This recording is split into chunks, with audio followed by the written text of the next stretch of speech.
Jon Lester has been known as one of the best and most durable starting pitchers since his debut in 2006, posting a career 3.61 ERA while being named to 5 All-Star games. Despite his postseason heroics and consistency over 16 seasons, Lester will always be remembered and haunted by his inability to throw the first base. So what is the root for Jon Lester's struggles throwing the first base? Why haven't more teams taken advantage of it? And how has Lester to improve upon it? We will answer that in today's video.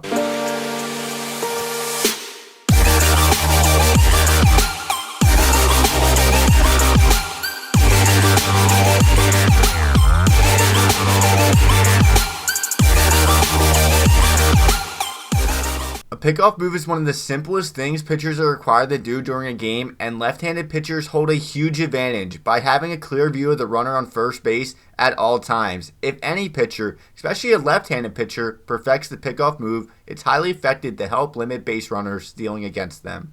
There are other ways besides a good pickoff move to minimize base stealing. Switching up your timing and looks over the first base is one way, and being quick to the plate is another. Jon Lester offers a variety of looks and pauses to the runner, so he checks that off, but his average time to the plate with the runner on base is 1.46 seconds, slightly better than the 1.50 average for lefties, but it should be accounted for that he doesn't throw over the first base.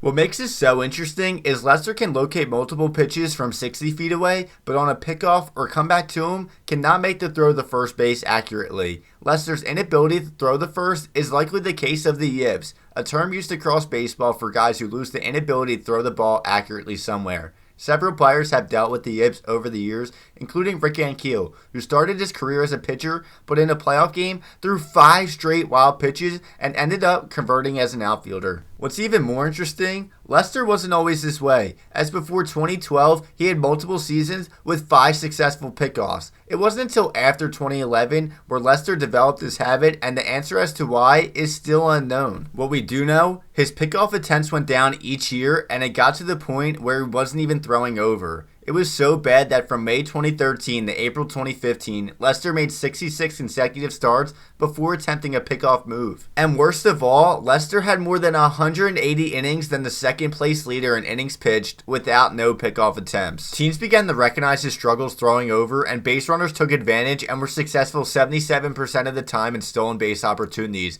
The threat of getting picked off wasn't there, as Lester didn't record an out via a pickoff move for over 4 seasons. Although Lester's struggles throwing over were well documented, teams did not steal as much as you think, nor was it always a good thing. In games where opponents stole 4 more bases against Lester, his team went 8-3, and his ERA was 3.00 from 2011 to 2017. There are 3 games, however, that showcase Lester's trouble throwing over the first. In the 2014 wildcard game, the Kansas City Royals swiped 3 bases against him, and he struggled, allowing 6 runs in 7 1/3 innings. Lester signed with the Cubs in 2015, and on opening day, the Cardinals swiped 4 bags on him, and just 3 weeks later, Red center fielder at the time Billy Hamilton stole not 1, not 2, but 3 bases against him in only 3 innings. Overall, 2015 was pretty rough for Lester, as opponents stole 44 bases in 55 attempts, which set the record for the most steals allowed in a season by a left-handed pitcher. Only 28 base runners stole against Lester in 2016, but his struggles came to light on the grandest stage of them all in the 2016 World Series, when Lindor had a huge lead off first base and even acted like he was breaking towards second. Since that 2015 season, Lester has improved, and opponents have only stolen 46 bases from 2016 to 2019, and their 61% success rate was well below the league average of 73%. How can a guy hardly be effective when he can't pick off?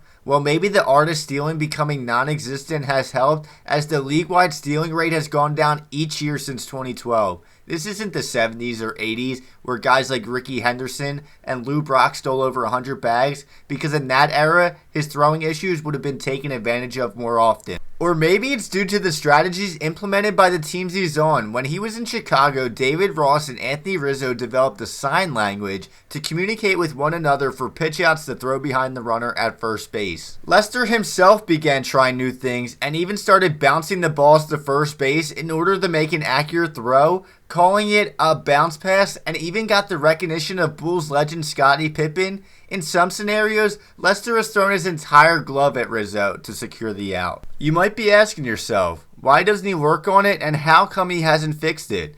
Every team he's played for, whether it was the Red Sox, Athletics, or Cubs have tried a new mechanism, but no matter what, it doesn't work in games. During spring training, Lester can be seen making accurate throws to first base, and when asked about it, said he had no problems throwing to the bag. But in an actual game, for whatever reason, he can't perform the task. It's one of the most bizarre things in the game of baseball today, as majority of the guys that develop yips are usually forced out the league. Instead, Lester has thrown a no-hitter, struck out over 2,000 batters, and started over 400 big league games.